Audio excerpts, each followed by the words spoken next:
Bueno, la definición que con frecuencia escuchamos sobre inflación es que es el aumento generalizado de precios. Esta definición es errónea por dos motivos.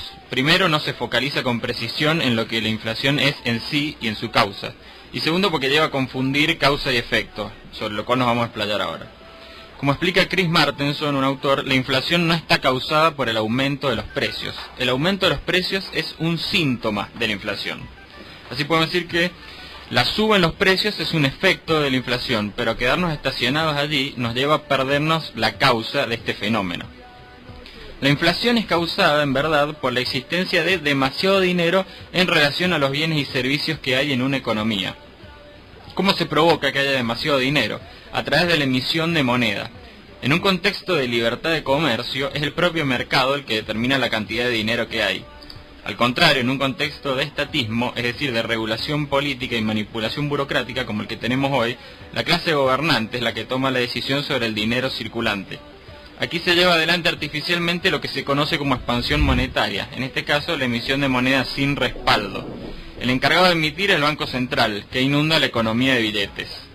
El dinero es como un bien más, por ende, mientras más dinero haya en circulación, menor será su valor. El hecho de que haya mayor dinero en circulación no implica que se multipliquen los bienes y servicios existentes que se pueden comprar con ese dinero. Entonces, los precios se reacomodan a la situación en relación con la cantidad de dinero y suben. ¿Qué sucede realmente? No un mero aumento en los precios, sino la pérdida del poder adquisitivo del dinero que tiene la gente. Aumenta cuantitativamente la cantidad de billetes, pero disminuye lo que yo puedo adquirir con ellos. El dinero pierde valor. De este modo, el cuadro completo de la inflación, y no el que selectivamente recortan los que la definen como aumento de precios, es el siguiente: la pérdida del poder adquisitivo del dinero por la emisión de moneda sin respaldo que hace el Banco Central. Como vemos, la falaz primera definición que vimos apunta únicamente a la consecuencia, que es el aumento de precios. Si nos quedamos solamente con eso, ¿dónde se dirige la mira? Al comercio. Se culpa a los comerciantes, a los empresarios y a los hombres de negocios por subir los precios de sus productos. Nacen expresiones como la del extinto expresidente Néstor Kirchner cuando se refería a aquellos que lucraban con el hambre del pueblo argentino. Tal demagogia lo que pretende es distorsionar la realidad y hacer que los cañones apunten a donde les conviene a los políticos inflacionistas. Así, la culpa se le endilgan a quienes venden los bienes cuyo precio aumentó por el reacomodamiento a la cantidad de dinero circulante. Nada se dice sobre los responsables de poner ese dinero en circulación, es decir, nada se habla sobre la expansión monetaria y los responsables políticos de ordenarla. Se castiga a los comerciantes y el gobierno queda a salvo. En cambio, con este nuevo cuadro de inflación que tenemos, con esta nueva definición, podemos identificar al verdadero responsable de la misma, que es el gobierno, no los comerciantes, sino el gobierno. Es la clase gobernante la que monopoliza la emisión de la moneda, la que ordena expandirla, la que imprime los billetes sin respaldo. El economista de la escuela austríaca Ludwig von Mises escribió hace décadas ya: la cosa más importante para recordar es que la inflación no es un acto de Dios, no es una catástrofe de los elementos ni una enfermedad que aparece como la plaga. La inflación es una política. Por lo tanto, la culpa de la inflación es del gobierno, no de los comerciantes que deben padecerla en sus negocios. El gobierno es quien adrede la provoca, emite moneda para financiar su gasto público, para cubrir los desembolsos en populismo y demagogia, para cubrir los agujeros a los que conduce su despilfarro. Es el gobierno que controla el Banco Central, el que ordena emitir moneda, el que azota a la población con la inflación. Como bien describe el economista Eduardo Martí, la inflación es un proceso de falsificación monetaria.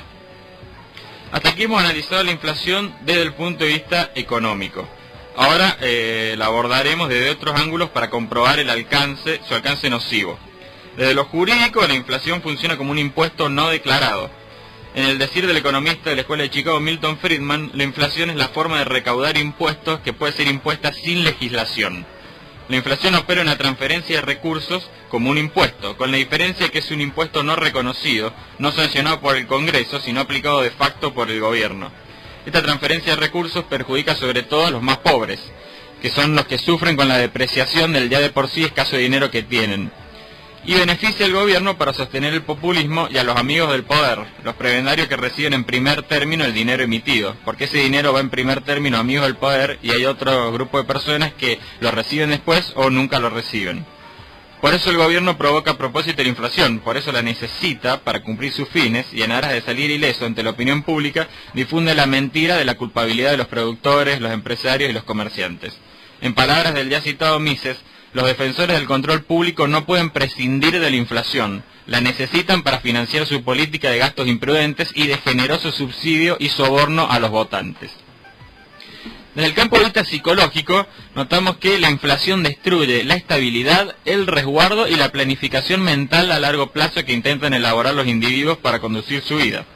Como el dinero pierde su poder adquisitivo, los precios suben y lo que no compró hoy mañana saldrá más caro, el gobierno se sale con la suya armando una fiesta artificial del consumo y mi capacidad de ahorro queda en jaque. La inflación impide estabilidad porque no hay credibilidad en la moneda y se dificulta efectuar negocios y contratos duraderos por los continuos ajustes que deben sufrir los valores en juego. La inflación arremete contra el resguardo porque no hay seguridad en lo que pasará mañana y en lo que podré o no podré adquirir con la moneda falsificada. Y la inflación bloquea la planificación a largo plazo porque me carcome el bolsillo, licúa ahorros y arruina mi perspectiva de futuro. Esto nos lleva directo al punto de vista político-social, desde el cual abordaremos la inflación también. Con la manipulación de la moneda que conduce a la inflación, el gobierno logra la manipulación del trabajo de las personas que conduce a la esclavitud. Si nuestro bolsillo está debilitado, si nuestros ahorros han sido destruidos y no avisoramos un buen futuro posible porque el poder adquisitivo está diezmado, y si se nos bombardea con propaganda que habla sobre mezquinos especuladores y avariciosos empresarios como culpables de la crisis, el mensaje que se manda es que hay que recurrir al gobierno como nuestro salvador. El gobierno nos quiere controlar mediante la inflación, hacernos sentir que lo necesitamos para que nos salve, cuando en verdad, como hemos visto, es él quien nos mete en este lío. Conviene citar nuevamente a Mises, que dice: para evitar ser acusado de las nefastas consecuencias de la inflación, el gobierno y sus secuaces recurren a un truco semántico. Tratan de cambiar el significado de los términos. Llaman inflación a la consecuencia inevitable de la inflación, es decir, al aumento en los precios. Ansían relegar al olvido el hecho de que este aumento se produce por un incremento en la cantidad de dinero y sustitutivos del dinero. Nunca mencionan este incremento. Atribuyen la responsabilidad del aumento del coste de la vida a los negocios. Es un caso clásico de ladrón gritando al ladrón. El gobierno que produjo la inflación multiplicando la oferta de dinero incrimina a los fabricantes y comerciantes y disfruta del papel de ser un defensor de los precios bajos. Ahora bien, vamos a ir finalizando con este repaso sobre la inflación. Hemos escuchado decir a nefastos personajes del kirchnerismo como Mercedes Marcó del Pont que la emisión no genera inflación. A este tipo de falsedades deliberadas escupidas por oficialistas, el presidente del Partido Liberal Libertario, Gonzalo Blauzón, responde: si la emisión monetaria no tiene relación con la inflación, deberían imprimir billetes para pagar los gastos del Estado y no cobrarle impuestos a la gente. Inclusive podrían solucionar el problema de la pobreza emitiendo 1 millón de pesos para cada argentino. Bien, no solo el gobierno genera la inflación, sino que se encarga de gastar millones en propaganda para culpar a otros. Desde este espacio, personalmente yo quiero afirmar mi apoyo a los comerciantes y decirles que no son los culpables de la inflación. Los hombres de negocio, los productores de riqueza, son héroes cotidianos que generan los bienes y servicios que necesitamos, consumimos y usamos para vivir nuestra vida día a día, satisfaciendo gustos e intereses. Los empresarios, los comerciantes, los hombres de negocio son quienes llevan adelante una sociedad hacia la prosperidad y benefician a sus pares aún sin proponérselo, gracias a los enormes beneficios que su trabajo esparce. El responsable de la inflación, como ya dijimos, es el gobierno, que mediante su aplicación roba de manera inadvertida e inconstitucional la riqueza de los particulares, para colmar su sed de populismo y sus aspiraciones megalómanas de expansión. Comerciantes y verdaderos empresarios, no los prebendarios, quiero decirles que yo estoy con ustedes. Sepan que aquí tienen un aliado en la batalla contra la desinformación que ha instalado el gobierno que pretende culparlos. Que los cañones dejen en paz a quienes producen y apunten a quienes en verdad quieren robar la producción, que son los políticos inflacionistas. Muchas gracias.